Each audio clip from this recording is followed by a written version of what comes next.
Here I've got SPIPHONE A10 Pro, and let me show you how to activate safe mode on the following device. So at first just tap on power key and hold it for a while, and then keep holding power off. Once you see this notification, reboot to safe mode, click on OK if you truly want to reboot into safe mode, which will disable all third-party applications that you have installed. They will be restored when you reboot again. So click on OK and wait a couple of seconds.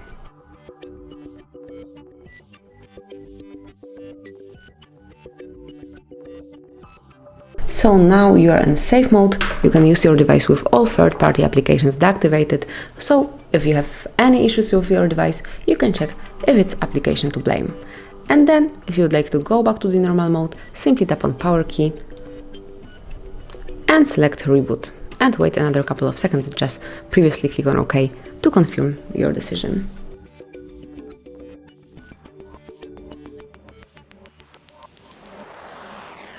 And that's it. As you can see, you are now back in the normal mode. You can use your device as usually. Thank you for watching. Please subscribe our channel and leave the thumbs up.